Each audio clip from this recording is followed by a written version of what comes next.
예, 우리 한 목소리로 함께 봉독합니다. 오순절 날이 이미 이름에 그들이 다 같이 한 곳에 모였더니 호련히 하늘로부터 급하고 강한 바람 같은 소리가 있어 그들이 앉은 온 집에 가득하며 마치 불의 혀처럼 갈라지는 것들이 그들에게 보여 각 사람 위에 하나씩 임하여 있더니. 아멘. 하나님의 은혜가 오늘 수요일에 이 아침에 예배자로 하나님 앞에 서는 우리 믿음의 가족들을 축복하고 또 환영합니다. 박은성 목사님 오신 걸 깜빡하고 제가 콘티를 빨리 올려야 되는데 그렇습니다.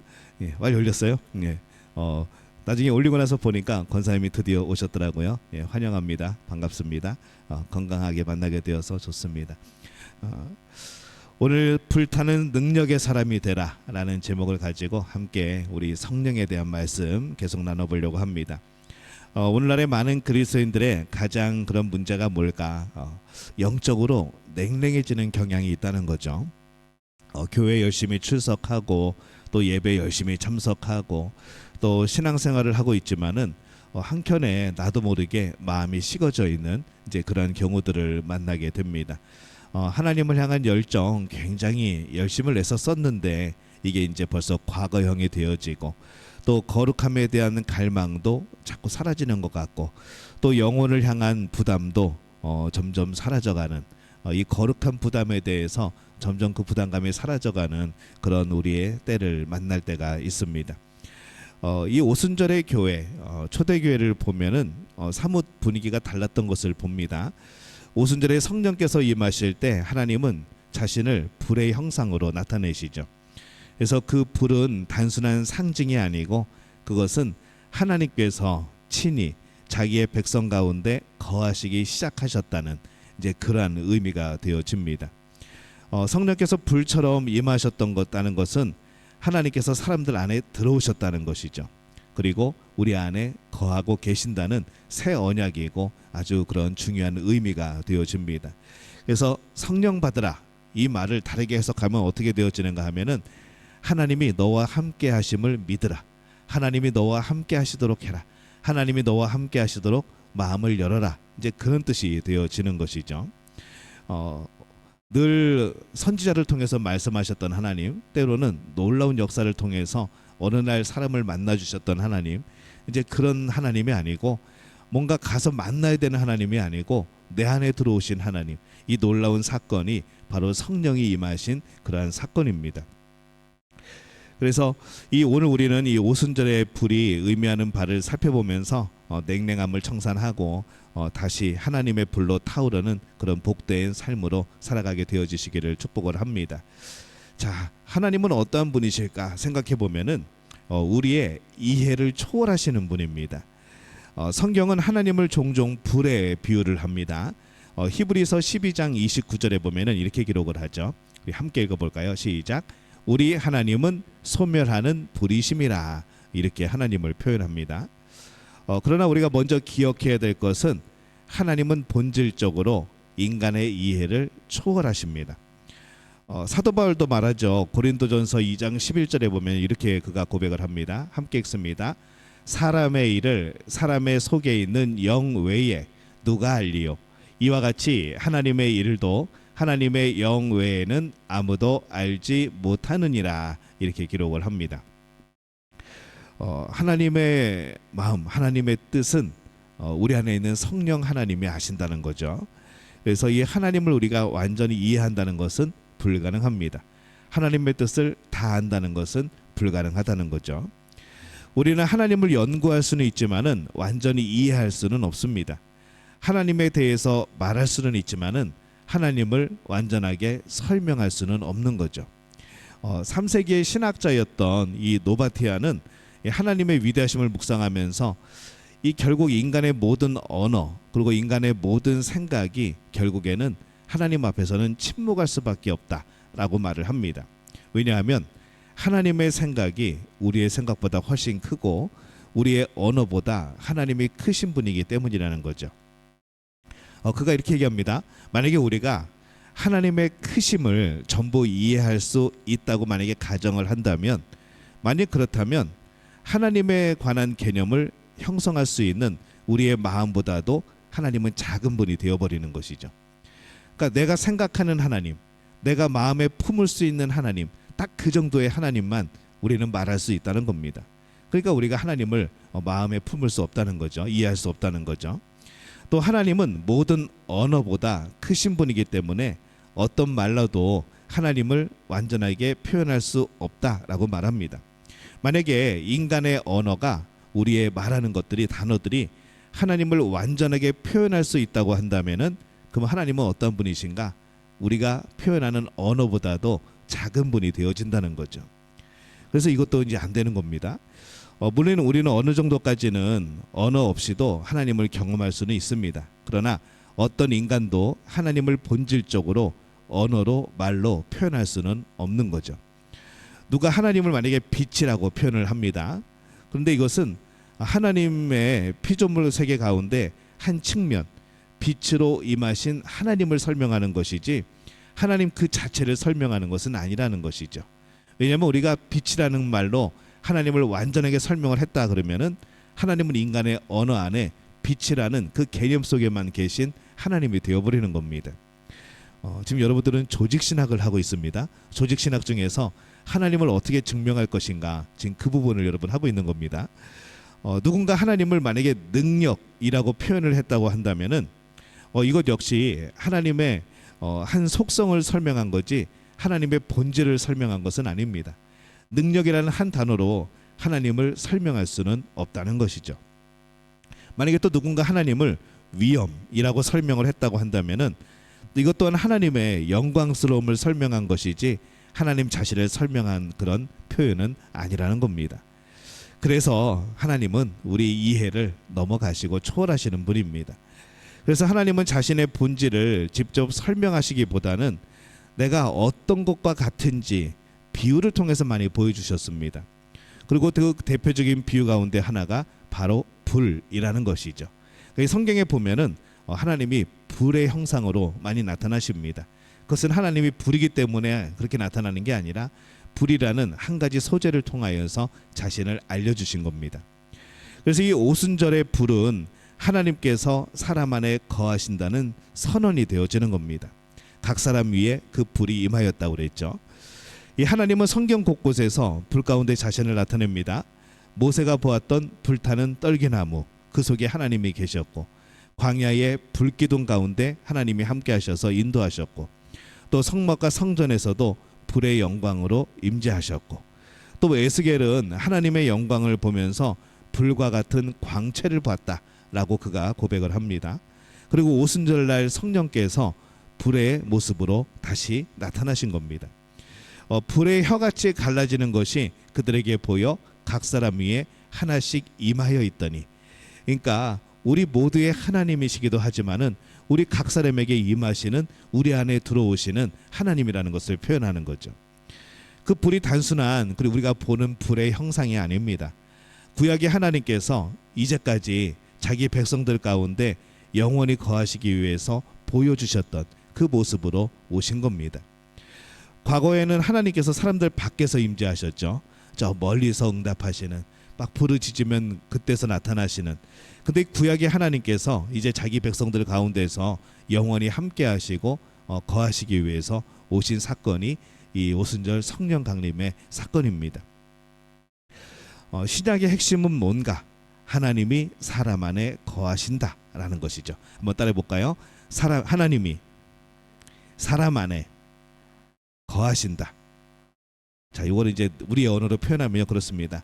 하나님이 내 안에 거하신다. 시작. 이게 신약 성경의 핵심적인 메시지입니다. 하나님이 내 안에 거하신다. 그리스도의 성육신, 몸을 입고 이 땅에 오신 것도, 그 십자가도, 그 부활도, 그 칭의도, 중생도 궁극적으로는 하나님께서 구속받은 사람 안에 거하시기 위한 그런 과정이고 사건들이었다는 것이죠. 범죄함으로 하나님을 떠났던 인간이 다시 하나님께로 돌아오게 되었고, 인간을 떠났던 하나님께서 다시 인간 안에 거하시게 된 사건, 바로 이것을 믿고 이 삶으로 살아가는 것이 우리 기독교인이고 또 그리스도인입니다. 자, 세 번째는요, 성령은 그 성령의 불은 우리를 거룩하게 만드시는 분입니다. 많은 사람들이 성령을 능력 차원에서만 생각한다라고 지난번에 우리 수요일에 한번 말씀을 나눴습니다. 성령 그러면 무조건 능력 그렇게만 생각한다고 그랬죠. 근데 이 성령님은 무엇보다도 거룩한 영입니다. 그래서 이 성령님의 첫 번째 사역은 우리를 거룩하게 하는 겁니다. 그래서 성령 충만을 사모하면은 거룩을 향하게 되어 있고 거룩에 대한 소망이 생기고 또 거룩한 삶을 살려고 하는 것이죠.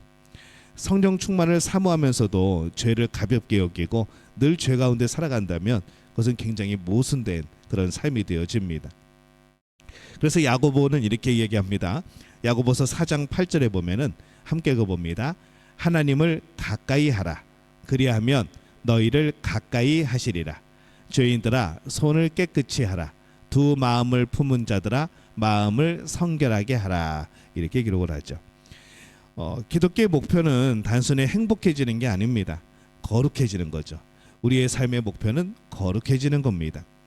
근데 이 성령님은 이 거룩한 마음을 기뻐하시고 우리 마음이 거룩할 수 있도록 우리를 도와주시는 분인 겁니다. 그래서 성령 충만을 구하는 사람은 먼저 자신의 마음을 살필 필요가 있습니다. 숨겨진 죄는 없는지, 하나님께 불순종하는 영역은 없는지, 세상과 타협하고 있는 부분은 없는지 돌아볼 필요가 있는 거죠. 이 성령의 불은 먼저 우리를 태워 없애는 불이 아니라 정결케 하는 불입니다. 보통 불 그러면 다 태워 없애는 그거 심판만을 생각하게 되어지는데 심판보다는 우리를 정결케 하는 것이 바로 이 불의 역할입니다. 또 네 번째로 성령의 불은 우리의 영혼을 살아나게 하는 그러한 불입니다. 사도행전을 읽어보면은 이 사도행전에 특별한 문체가 있습니다.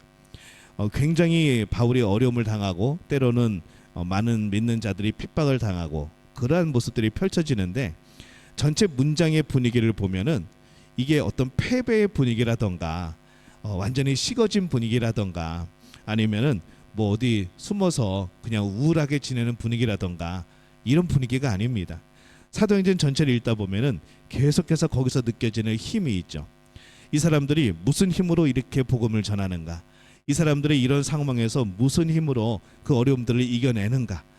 이 사람들이 그 어려움 가운데서도 감옥에 갇혀서도 어떤 에너지로 그렇게 살아가고 있는가? 이것을 우리가 생각하게 되어집니다. 그래서 사도행전을 보면은 패배의 분위기나 냉랭함이나 이런 식어진 것들을 볼 수 없다는 것이죠. 하늘의 기쁨이 있고 담대함이 있고 거기에 승리가 있습니다. 그들이 단순히 교리를 믿었기 때문에 그렇게 된 게 아닙니다. 부활하신 주님과 살아계신 성령님을 실제로 경험했기 때문에 그런 일들이 벌어지는 것이죠. 그래서 이 사도행전의 처음에는 우리 2장부터는 바로 그렇게 시작합니다. 성령이 임하시는 사건, 각 사람에게 성령이 임하시고 그 다음 장부터 계속하여서 이 성령이 임한 사람들이 어떻게 살아가는가, 성령이 임한 사람들이 어떻게 복음을 전하는가, 성령이 임한 사람들이 어떻게 담대하게 살아가고 있는가, 이것을 사도행전은 쭉 그리고 있습니다. 그리고 마무리가 지어지지 않죠. 왜냐하면 지금까지 오늘 우리까지 또 앞으로도 성령님의 역사는 계속될 것이기 때문에 그렇습니다. 그들의 기쁨은 논리가 아니라 성령의 역사였다는 것이죠. 이 정도면은 기뻐해도 되지 않을까? 이 정도면은 그래 그냥 기뻐하자. 이 정도면은 그래도 완전히 망한 건 아니네. 이런 생각이 아니라는 겁니다. 성령께서 주시는 마음속에 기뻐하게 되었다는 거죠. 창조주 하나님의 기쁨이 그들 안에 들어왔다는 겁니다. 오늘날 많은 사람들이 기쁨을 잃어버립니다. 그런데 성령께서는 잃어버린 영적 기쁨을 회복시켜 주시죠. 세상은 사실 우리가 기뻐할 게 별로 없습니다. 조금 기뻐해도 그게 유효기간이 굉장히 짧죠. 뭐가 좋은 일이 있어서 기뻐했는데 그거 한 3, 4일 지나면 끝납니다. 하지만은 이 성령이 주시는 영적인 기쁨은 참 오래갑니다. 영원토록 이어지는 거죠. 죄로 인해서 막혀져 있던 이 거룩한 기쁨의 샘을 성령께서 다시 터뜨리시는 겁니다. 그리스도의 사랑이 우리 마음에 충만할 때 우리는 슬픔 가운데서도 기뻐할 수 있고 환경 때문이 아니라 성령 때문에 기뻐하고 감사하고 하나님의 은혜라 고백할 수가 있게 되어지는 것이죠. 자, 다섯 번째는요, 성령의 불은 우리의 의지를 변화시키시는 불입니다. 사탄의 본질적인 죄는 불순종입니다. 사탄이 제일 하고 싶은 게 뭐냐? 하나님 말씀에 불순종하게 하는 것. 이게 사탄이 제일 하고 싶은 거죠. 그래 그것에 따라서 우리는 뭐라고 말을 하는가 하면은 내 뜻대로 하겠다라고 우리는 말을 합니다. 사탄이 제일 좋아하는 거죠. 하나님의 뜻이 아니라 내 뜻대로 한번 해보겠다. 이것이 근데 타락의 시작이었습니다. 그래서 참된 구원은 단순히 죄사함을 받는 게 아니라 반역적인 인간의 의지가 내 뜻대로 하겠다, 내 마음대로 하겠다, 하나님의 말씀 필요 없다라고 살았던 인간이 하나님께 복종하는, 하나님의 뜻에 복종하는 삶이 진짜 회복이고 그것이 진짜 구원이 되어지는 것이죠. 근데 이 성령님께서는요, 강제로 그 일을 행하지 않습니다.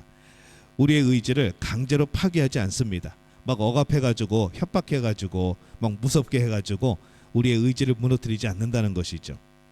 억지로 꺾어버리지도 않습니다. 오히려 우리 안에 들어오셔서 우리 안에서 일하십니다. 설득하시고 깨닫게 하시고 하나님 말씀의 은혜를 경험하게 하시고 또 하나님의 뜻이 뭔지를 보여주시고, 그러면서 우리가 강제로 뭔가를 행하는 것이 아니라 우리 안에 우리의 의지를 변화시켜서 내가 하나님께 순종하고 엎드릴 수 있도록 성령께서 그 역할을 하시는 거죠. 그래서 하나님의 뜻을 싫어하던 사람들이 하나님의 뜻을 사랑하게 되어지고, 하나님의 말씀을 부담스러워하던 사람들이 하나님의 말씀을 기뻐하게 되어지는 것. 이게 성령의 놀라운 변화의 역사입니다. 그래서 성숙한 그리스도인은 하나님의 뜻을 최고의 선으로 받아들입니다. 가장 착한 일이 뭔가, 가장 선한 일이 뭔가, 다른 종교에서는 여러 가지 일들이 선이라고 말을 하는데, 이 우리 그리스도인들의 최고의 착한 일, 최고의 선은 하나님의 뜻대로 살아가는 겁니다. 그게 우리가 선하게 살아가는 최고의 삶인 거죠. 그래서 내 계획보다 하나님의 계획을 신뢰하고 내 자신의 욕심보다 하나님의 뜻을 생각하고, 이것이 성령께서 우리 안에서 하시는 일입니다. 오늘 오순절에 임한 불은 단순히 과거의 사건이 아니죠. 그 불은 오늘도 하나님의 백성 위에 임하기를 원하십니다. 그리고 여러분 가운데 함께 하시기를 원합니다. 이미 여러분들은 성령을 받았습니다. 성령의 놀라운 역사가 여러분 안에 펼쳐져 있고, 성령은 계속해서 여러분 안에서 일하고 계시고, 성령님을 두려워하면 안 되죠. 내 안에 계신 그분이 두려운 분이 되어주면 안 됩니다. 그분은 우리를 새롭게 하시는 분이고 하나님이 임재하신 겁니다. 우리의 죄를 태워서 거룩하게 하시는 분이죠. 심판이 아닌 나를 정결케 하시는 성령님, 또 우리의 영혼을 살아나게 하시는 그런 불과 같은 분이십니다. 또 우리의 지성을 밝히시는 분이죠. 내가 많은 지혜를 가지고 있지만 그것이 성령께서 잘 사용하도록 도와주시지 않으면은 우리는 우리의 지식을 가지고 지혜를 가지고 엉뚱한 일을 하게 되어집니다. 또 성령은 우리의 의지를 변화시키는 분입니다. 내 의지가, 내 삶의 방향이 죄를 향해 갔던 것을 하나님의 성령님은 우리의 그 의지를 하나님께로 향하게 하는 거죠. 또 성령님은 우리의 감정을 회복시키시는 사랑의 불입니다. 우리의 감정이 그냥 인간적인 감정이 아니라 하나님이 주시는 기쁨의 감정으로, 또 사랑의 감정으로 또 하나님이 변화시키시고 역사하시는 거죠. 오늘 우리에게 필요한 것은 더 많은 지식이 사실은 아닙니다. 더 많은 종교 활동도 아닙니다. 우리에게 필요한 것은 오순절의 성령, 그 불이라는 것이죠. 그 불이, 그 성령이 내 안에 계신 것을 믿는다면 우리가 이 냉랭하던 우리의 모습을 청산하고 다시 성령의 불로 타오를 수가 있게 되어집니다. 여러분들은 요즘에 어떤 것 같습니까? 냉랭하십니까? 여전히 하나님을 사랑하는 그런 뜨거움으로 살아가고 계십니까? 우리가 항상 이 성령이 함께 하심을 믿고 성령과 대화하다 보면은 우리 마음이 뜨거워집니다. 우리 마음에 감동이 있고 기쁨이 생겨나고 늘 불평으로 바라봤던 사건들이 기쁨으로 보여지게 되어지고, 바로 이것이 성령과 함께하는 삶인 것이죠. 우리 안에 이 삶을 회복하는 복된 우리 모두가 되어지기를 예수님의 이름으로 축원합니다.